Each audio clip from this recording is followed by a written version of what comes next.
Hello students, this is doctor Himanshu Ojha. आपका अपना college काका। तो बिहार में बहुत ऊपर नीचे चीजें हुई और फाइनली राउंड 1 का रिजल्ट आ गया। रिजल्ट के बाद आपके नेक्स्ट स्टेप्स क्या हैं, सब इस वीडियो में बताए जा रहे हैं। विथ कौन कौन से डॉक्यूमेंट्स, क्या रूल्स रहेंगे, सभी चीजें एक बार समझ लीजिए।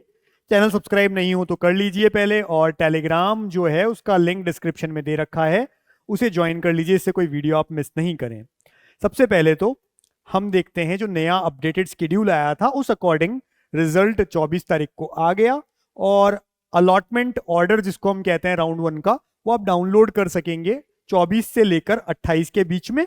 साथ ही साथ आपको वेरिफिकेशन के लिए जो जाना है और अपना एडमिशन डन करना है वो कर सकते हैं आप 26 से 28, 26 27 28 3 दिन है उसके लिए। और 24 से 28 तक आप पहले जो अलॉटमेंट ऑर्डर है उसको डाउनलोड करते हैं। अब इसके लिए देखिए आगे इसी में नीचे लिखा है, ऐसे सभी अभ्यर्थी, ऐसे सारे स्टूडेंट्स जिनका राउंड 1 काउंसलिंग द्वारा सीट आवंटन होता है, जिनको भी आज जो सीट है वो मिल गई, कॉलेज अलॉट हो गया, चाहे गवर्नमेंट या प्राइवेट, वे किसी कारण से राउंड 1 काउंसलिंग का प्रोविजनल सीट अलॉटमेंट ऑर्डर पे छपे रिपोर्टिंग सेंटर पर उपस्थित होकर डॉक्यूमेंट वेरिफिकेशन की प्रक्रिया पूरी नहीं करते हैं, चाहे जान करके या कोई भी रीजन की वजह से अगर आप डॉक्यूमेंट वेरिफिकेशन नहीं करवाते हैं, तो ऐसे सभी स्टूडेंट्स को फ्री एग्जिट मान लिया जाएगा। एक तो जो पहले नहीं था बिहार में, फिर इन्होंने यहां पर कर दिया था इसे कि फ्री एग्जिट मान लिया जाएगा, मतलब आपकी जो सिक्योरिटी अमाउंट है वो फोरफिट नहीं होगी, अभी बची रहेगी। एवं राउंड 2 काउंसलिंग हेतु उनके पूर्व के भरे गए सभी चॉइसेस नल एंड वॉइड हो जाएंगे। मतलब राउंड 2 में अगर आपको पार्टिसिपेट करना है, आपको सारी चॉइसेस वापस राउंड 2 में फिल करनी पड़ेगी। ठीक है, राउंड 2 में अगर पार्टिसिपेट करना तो सभी आपको फिल करनी पड़ेगी। ठीक है जी, ये हो गया। अब आगे चलते हैं। नेक्स्ट हम देखते हैं जो ब्रोशर है आपका इंफॉर्मेशन बुलेटिन, उसमें लिखी हुई बात, the seat allotment will be done on merit cum choices, वो आपको मिल चुका। ठीक है, अब क्या रहेगा, तो भाई कुछ चीजें तो अब क्योंकि चेंज हो गई, जैसे फ्री एग्जिट पहले नहीं था अब हो गया है, फिर भी जो जो चीजें हैं अपन बात कर लेते हैं एक बार। यहां लिखा है merit cum choices basis all eligible candidates are advise to log in into their account as per the, मतलब आपको भैया जैसे लॉग इन करोगे तभी तो आपको अलॉटमेंट लेटर मिलेगा, आपका अलॉटमेंट ऑर्डर जिसको यहाँ पे लेटर की जगह कहते हैं। तो वो ऑर्डर लेने के लिए आपको लॉग इन करना पड़ेगा, और लॉग इन करके आप अपना अलॉटमेंट ऑर्डर डाउनलोड कर लोगे। ठीक है, and view the provisional allotted seat result and download there provisional allotment order. If candidate is not satisfied with their allotment seat they must select upgradation. अब हुआ क्या, पहले के अकॉर्डिंग यानी जो इंफॉर्मेशन बुलेटिन में आ गया था वो ये था कि अगर आप नहीं भी पसंद करते हैं तो भी आप अपग्रेडेशन पे चले जाएं। लेकिन यहां क्योंकि फ्री एग्जिट दे दिया है, तो अब ये रखा है कि भाई आप अगर अपग्रेडेशन कॉलेज ज्वाइन करके अपग्रेड करना चाहते हो, बेटर पे जाना चाहते हो, तो वहीं पर लिखा हुआ आएगा अपग्रेड करना चाहते हो यस और नो। यस पे जाओगे तो बेटर कॉलेज के लिए जाओगे, नो पे जाओगे तो आपको यही कॉलेज चाहिए, आप यही रख रहे हो, और दोनों ही कुछ भी सिलेक्ट नहीं करोगे, कुछ नहीं करने जाओगे, तो अपने आप फ्री एग्जिट है। राउंड 2 में आपको चॉइस फिलिंग करनी है। ठीक है जी, तो अगर आप अपग्रेडेशन में जाना चाहते हो बेटर कॉलेज के लिए, तो डॉक्यूमेंट वेरिफिकेशन भी करवाना, लेकिन साथ ही साथ ऑनलाइन वहां पे लिख देना yes. In the process of downloading the provisional allotment order, वहीं पर लिखा हुआ आएगा, आप यस पे चले जाना। In case candidate is allotted seat during first round seat allotment, she has to report physically at reporting center for document verification. After document verification, if found eligible, will take admission as per the program given below and as per the merit mentioned in UGMAC ये prospectus. In case if she has given willingness for upgradation, जब आप allotment order download करते हो वहीं पर लिखा आता है कि आप upgradation में जाना चाहते हैं, yes or no। अगर आपने yes कर दिया तो आप अपग्रेडेशन में चले जाएंगे, मतलब डॉक्यूमेंट वेरिफिकेशन भी करवा के आ जाना, और फिर बेटर कॉलेज के लिए सेकंड राउंड में जाते हैं। लेकिन यहां क्या लिखा आता है, if she has given willingness for upgradation during downloading of first round provisional seat allotment order, then he she has to also appear for document verification at their reporting centre. मतलब ऐसा है कि अपग्रेडेशन पे yes करने का मतलब ये नहीं है कि आपको डॉक्यूमेंट वेरिफिकेशन के लिए नहीं जाना है, वो तो जाना ही है, ये लिख रहा है ये। ठीक है, their submitted documents will be retained at reporting centre. आप जो रिपोर्टिंग सेंटर पे डॉक्यूमेंट्स देके आओगे वहां रख लेंगे, and he she will wait for second round seat allotment. Other details regarding online counselling are available. If any candidate upgradation for round 2 counselling is no, अगर कोई नो कहता है and gets allotted a seat through round 1 counselling, तो उसे जाना है, document verify करवा के आना है, फीस सबमिट करनी है, क्योंकि उसने अपग्रेडेशन नहीं मांगा तो अब वो कॉलेज उसका हो गया, अब उसको बाद में उसमें ज्वाइन करने जाना है, ठीक है। Has to report physically at reporting centre for document verification and to take the admission to their allotted seat या institution as printed on the round 1 provisional allotment order as per the program given below, उस पे जो लिखा है वैसा। if candidate fails to complete document verification या admission process then in such case their paid security deposit will get forfeit, लेकिन अब नहीं होगी, है ना, ये भी बता देता हूँ। ये क्योंकि आपके इन्फॉर्मेशन बुलेटिन में लिखा हुआ था पहले से, अब फ्री एक्सिट दे दिया है, तो अगर कोई नहीं भी करवाता है तो मिल जाएगी उसे। And the allotted seat will be cancel, तो अभी नहीं होगा ऐसा राउंड 1 में, तो इस बात को चेंज कर दिया गया है। If any candidate upgradation for round 2 counseling is yes and gets allotted a seat through round 2 counseling, 2 में उसको कुछ बेटर मिल जाएगा, he she has to report physically at reporting center by withdrawing his or original certificate, पहले उसको जाकर अपने documents लेने और सेकंड वाले कॉलेज में सबमिट करने, from the allotted institute along with document verification slip of round 1 counselling for document verification and to complete document verification process to their allotted college of round 2।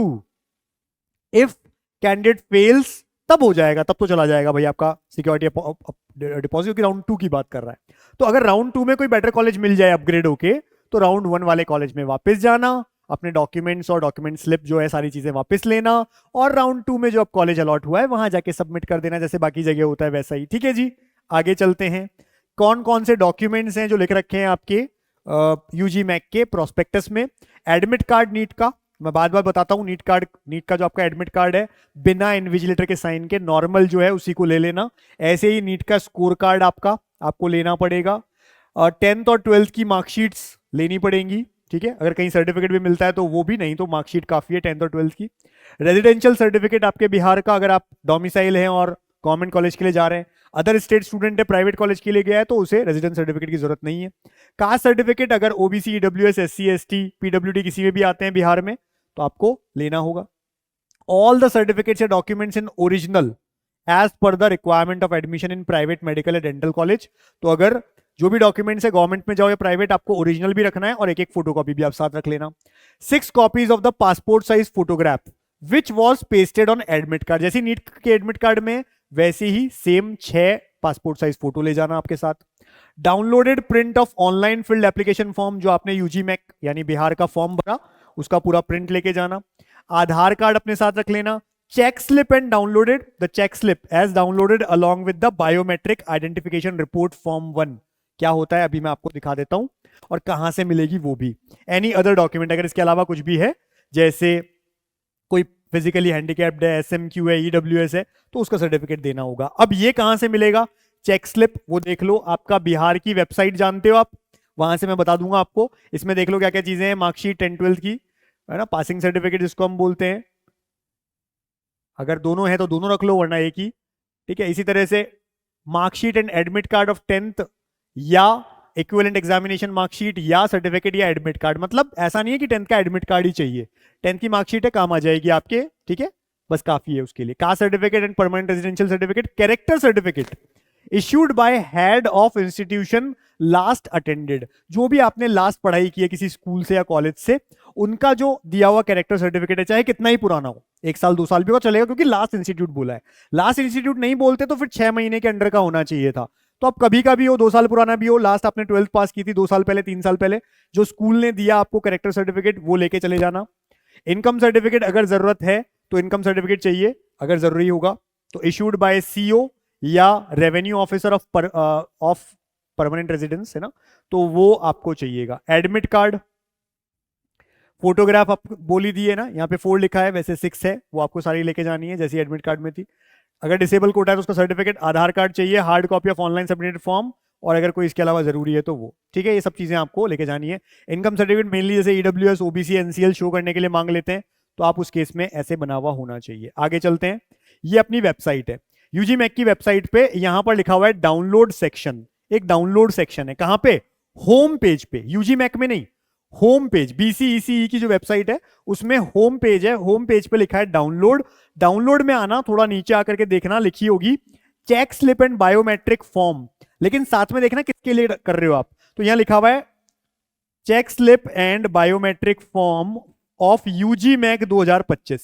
ऐसे ही engineering और बाकी सबका भी लिखा है, वो नहीं चाहिए हमें हमें चाहिए check slip and biometric form of UGMAC 2025, इसको डाउनलोड कर लो और 4 पेजेस होंगे, यही होते हैं, इन्हीं को आपको फिल करके साथ में लेके जाना होता है, जिसमें एक है जांच पर्ची, आपको खुद को भरना है, आपका अपना नाम हिंदी में इंग्लिश में, नीट यूजी का जो रोल नंबर है, ऑल इंडिया रैंक है, ठीक है, वो सब आपको भरना है। कोटि का मतलब होता है कैटेगरी, ठीक है, ये ऑल इंडिया रैंक है, वो कैटेगरी है। फिर यूजीमैक 2025 का जो आपका आईडी है एप्लीकेशन, वो आपको भरनी है। कोटि मतलब अगेन कैटेगरी। बिहार स्टेट, क्योंकि होता है कई बच्चे ऐसे हो सकते हैं कि नीट के फॉर्म में जनरल भरा हो लेकिन यहाँ पे ओबीसी हो, इसलिए अलग अलग कैटेगरी दोनों जगह पे लिखवाई है। बिहार स्टेट यूजीमैक क्रमांक अनारक्षित, तो आपका जो रैंक कार्ड आया था उसमें किस नंबर पे आए हो, कंप्लीट क्या है, और कैटेगरी रैंक अगर है तो कौन सा रैंक है आपका। फादर का नेम, स्थायी पता आपका, जो भी वहां पे परमानेंट रेजिडेंस आपका एड्रेस है, वो पूरा एड्रेस लिखना है। जहां पर आपका एडमिशन हुआ है उस कॉलेज का नाम लिखना है यहाँ पे। पहचान चिन्ह, अगर आपकी बॉडी पे कहीं पर कोई मार्क है, कोई आइडेंटिफिकेशन मार्क है, कहीं कोई लगा हुआ, कोई चोट का निशान, कहीं टांके का निशान, तो वो लिख देना। Phone number, mobile number, email आपका और आधार नंबर, ये सब लिखना है। और डेट पे, डेट का नाम जो भी डेट है आजकल की, वो लिख करके यहाँ पे साइन कर लेना आप खुद के, ठीक है, और उसको ले जाना ये सब चीजें।